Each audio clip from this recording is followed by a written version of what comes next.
సత్తిగాడి కోరిక. కోటీశ్వరులైన భూపతి భానుమతులకు వివాహం అయిన 20 ఏళ్ల వరకు సంతానం కలగలేదు. పొరుగురి వెంకటేశ్వర ఆలయంలో స్వామికి కళ్యాణం చేయించాక భానుమతి గర్భం ధరించి మగపిల్లవాడిని కన్నది. తెల్లవారితే ఆ పిల్లవాడి 3వ పుట్టినరోజు. రేపు ముందుగా వెంకటేశ్వర స్వామి ఆలయంలో అర్చన చేయించి వద్దాం అన్నది భానుమతి బాబును నిద్రపుచ్చుతూ. ఒక్క రేపనే కాదు, బాబు ప్రతి పుట్టినరోజున ఆ స్వామిని దర్శించుకుని రావాలి అన్నాడు భూపతి. భార్యాభర్తలు తెల్లవారగానే స్నానాలు చేసి గుర్రపు బండిలో పొరుగురు బయలుదేరారు. భూపతి కుటుంబానికి పూర్ణ కుంభంతో స్వాగతం పలికారు అర్చకులు. బాబు పుట్టగానే స్వామికి బంగారు కిరీటం చేయించాడు భూపతి. అర్చన జరుగుతుండగా బయట ఏదో కలకలం వినిపించింది. తల్లిదండ్రులు కళ్ళు మూసుకుని పూజలో ఉండగా పిల్లవాడు బయటకు వెళ్ళి కోనేరులో కలువ పూలు చూసి మెట్లు దిగిపోయి కాలు జారి అందులో పడిపోయాడు. ఆ సమయంలో కోనేరు మెట్ల మీద గొడ్డపరుచుకుంటున్న బిచ్చగాడొకడు చప్పున నీళ్లలోకి దూకి పిల్లవాడిని కాపాడాడు. సంగతి తెలుసుకున్న భానుమతి కొడుకును గుండెలకు హత్తుకుని కళ్ళనీరు పెట్టుకున్నది. భూపతి ఒక పక్కగా తడిసిన పంచెను పిండుకుంటున్న ఆ బిచ్చగాడి దగ్గరకు వెళ్ళి, మా బాబుకు పునర్జన్మ ప్రసాదించిన నీ మేలు ఈ జన్మకు మరువను. నీ పేరేమిటి? నీకేం కావాలో అడుగు అన్నాడు. అయ్యా, నా పేరు సత్యం. అందరూ సత్తిగాడని పిలుస్తారు. నేను అంతగా చేసిందేమీ లేదు. అడుక్కునే నా బొచ్చె నీళ్లల్లో పడినా అలాగే దూకి తీసేవాడిని అన్నాడు సత్తిగాడు. అయినా నా సంతోషం కోసం ఏదైనా కోరుకో అన్నాడు భూపతి. సత్తిగాడు కాసేపు ఆలోచనలో పడి, నాకు జీవితంలో కనీసం ఒక్కరోజైనా 10 మంది గౌరవించే విధంగా గొప్పగా బతకాలని ఉంది. అందుకు మీరు అవకాశం కల్పించండి చాలు అన్నాడు. అలాగే సత్యం, ఇప్పుడే మాతో పాటు బండెక్కు, మా గ్రామానికి వెళదాం అన్నాడు భూపతి సంతోషంగా. భూపతి కొడుకు పుట్టినరోజు కావడంతో అనేక మంది వ్యాపారస్తులు, మిత్రులు శుభాకాంక్షలు తెలియచేయడానికి ఆయన ఇంటికి రావడం ప్రారంభించారు. ఆసరికే భూపతి సత్తిగాడి చేత విలువైన దుస్తులు ధరింపజేశాడు.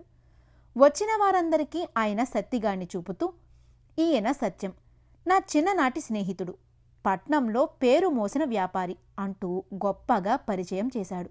మెత్తటి పరుపులు అమర్చిన దివానుల మీద సంపన్నుల మధ్య కూర్చోవడం అంతా కలలా తోచింది సత్తిగాడికి. ఆ సాయంత్రం గొప్ప విందు జరిగింది. గ్రామంలోని ధనికులందరూ కుటుంబాలతో ఆడంబరంగా వచ్చారు. వాళ్ళు భూపతి పక్కనే ఉన్న సత్తిగాడిని భూపతితో సమానంగా గౌరవించారు. వాళ్లల్లో కొందరు, సత్యంగారు, మీరు తప్పక ఒకసారి మా ఇంటికి వచ్చి వెళ్ళాలి, మర్చిపోవద్దు అంటూ సత్తిగాడిని తమ ఇళ్లకు ఆహ్వానించారు. అంతా సద్దుమణిగేసరికి అర్ధరాత్రి అయ్యింది. సత్తిగాడు భూపతి ఇచ్చిన దుస్తులు విడిచి తన దుస్తులు ధరించి అటుగా వచ్చిన భూపతికి నమస్కరించి, అయ్యా, నా జీవితకాలపు కోరిక మీ దయవల్ల తీరింది. ప్రతివారు నన్ను ఒరే ఎరా అంటూ అమర్యాదగా పలకరించేవారే. అందువల్లనే జీవితంలో ఒక్కసారైనా అందరూ నన్ను గౌరవించాలని, మనిషిగా చూడాలని ఆశపడేవాడిని. నా కోరిక తీరింది. ఇప్పుడు నేను ఎంతో సంతోషంగా ఉన్నాను. ఇక వెళతాను అన్నాడు. భూపతి నవ్వి, అందరూ నిన్ను నీచంగా ఎందుకు చూస్తున్నారో తెలుసా అని ప్రశ్నించాడు. మరేం లేదు, బిచ్చగాడినని అన్నాడు సత్తిగాడు.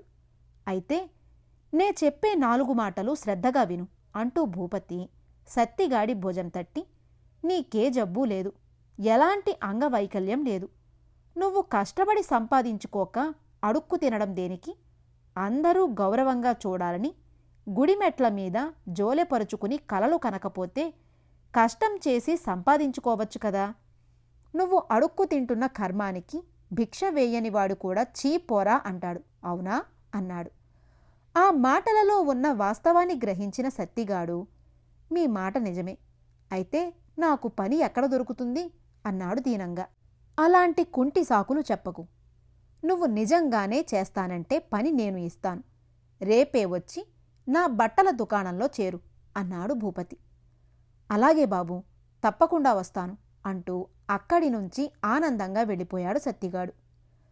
పక్క గదిలోంచి ఈ సంభాషణ అంతా విన్న భానుమతి భూపతితో, మన బంగారు బాబుకు ప్రాణభిక్ష పెట్టిన ఆ దేవుడి లాంటివాడికి దుకాణంలో ఏదో చిన్న పని ఇచ్చి చేతులు దులుపుకుంటారా? అతడికి 10 లక్షలు ఇచ్చినా అతడి రుణం తీరినట్టు కాదు అన్నది కాస్త ఆవేశంగా. ఆ మాటలకి భూపతి పెద్దగా నవ్వి, అలా ఆవేశపడక నే చెప్పేది విను.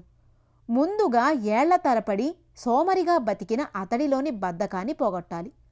అతడు అంతో ఇంతో కష్టం చేయడానికి అలవాటు పడ్డాక ఆ బట్టల దుకాణం అతడికే ఇచ్చేద్దాం. స్వయంగా కష్టపడకుండా వాళ్ళ వీళ్ళ మీద ఆధారపడేవాడు వ్యాపారంలో పైకి రాలేడు, సంపద నిలుపుకోలేడు అన్నాడు. భర్త ముందు చూపుకు మనస్ఫూర్తిగా అతడిని మెచ్చుకున్నది భానుమతి. కథ సమాప్తం.